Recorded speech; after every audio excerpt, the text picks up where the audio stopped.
तो लॉकडाउन को इम्प्लीमेंट कराने में बिहार पुलिस जी जान से जुटी हुई है और इसका फ़ायदा उठा रहे हैं अपराधी अपनी निजी दुश्मनी साध रहे हैं और जो आम लोग हैं वो भी अपनी निजी दुश्मनी साध रहे हैं, अपराधी की भूमिका में आ गए हैं। और बिहार में पिछले 36 घंटे में लगभग 7 से 8 आधा दर्जन से ज़्यादा हत्याएं हुई हैं और ज़्यादातर हत्याएं भूमि विवाद में हुई हैं या आपसी विवाद में हुई हैं, आपसी रंजिश में हुई हैं। और बेगूसराय में एक आपराधिक घटना भी हुई थी जहां पर शुक्रवार को देर रात कुछ अपराधियों ने हमला कर दिया था, 2 लोगों की गोली मार दी थी। लेकिन खबर ये है कि एसटीएफ को बड़ी कामयाबी मिली है। बिहार के बेगूसराय में एसटीएफ ने बहुत बड़ी कामयाबी हासिल की है। एसटीएफ ने 5 शूटर को गिरफ्तार कर लिया है। ये 5 शूटर आतंक मचा रखा था बेगूसराय ज़िले में और ये सभी लूटपाट करते थे रात में। मधुसूदन महतो और उनकी पत्नी पर जानलेवा हमला कर दिया था शुक्रवार की रात और लूटपाट की कोशिश की थी। पति पत्नी को गोली मार दी थी। गोली लगने के बाद मधुसूदन की पत्नी की मौत मौके पर ही हो गई थी। मधुसूदन अभी भी गंभीर रूप से अस्पताल में हैं।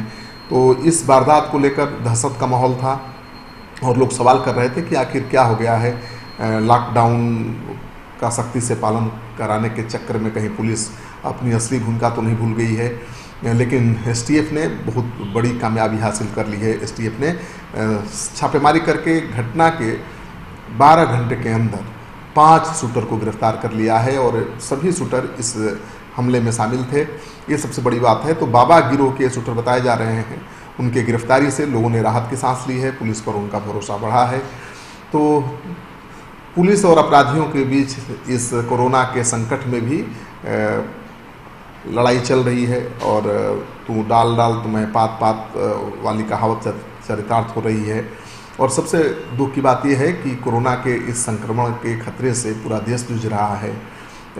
फिर भी कुछ लोग आपसी रंजिश में एक दूसरे की हत्या भी कर रहे हैं। देखिए, संजय पासवान जो बीजेपी के नेता है वो कह चुके हैं कि अब 2.5 महीने से जो लॉकडाउन है उसकी वजह से लोग कुंठा का शिकार हो रहे हैं। लोग उठपटांग हरकतें कर रहे हैं। अगर उनको मंदिर जाने की छूट नहीं दी जाएगी, उनको पूजा पाठ करने की छूट नहीं दी जाएगी तो कुंठा और बढ़ेगी और इस तरह से अपराध भी बहुत बढ़ेगा। लॉकडाउन में छूट देने की शुरुआत हो गई है। अनलॉक 1 आ गया है जिसके तहत अब रेस्टोरेंट खुलेंगे, शॉपिंग मॉल खुलेंगे, ट्रेनें खुल ही रही हैं। तो कई तरह की छूटें दी जा रही हैं। लेकिन बिहार में 15 जून तक कोई रियायत मिलने की संभावना नहीं है क्योंकि यहाँ पर कोरोना का संक्रमण काफ़ी तेज़ रफ्तार से बढ़ रहा है। तो ये खबर थी कोरोना के संक्रमण काल के दौर में बिहार में हो रहे आपराधिक घटनाओं की। इस खबर को ज़्यादा से ज़्यादा दोस्तों के साथ शेयर करिए ताकि लोगों को ये बात समझनी चाहिए कि कोरोना का संकट है। लॉकडाउन का सख्ती से पालन कराने में पुलिस जुटी हुई है। लॉकडाउन में जो लोग फंसे हुए हैं उनकी मदद में पुलिस जुटी हुई है। उसकी एक सकारात्मक भूमिका सामने आ रही है।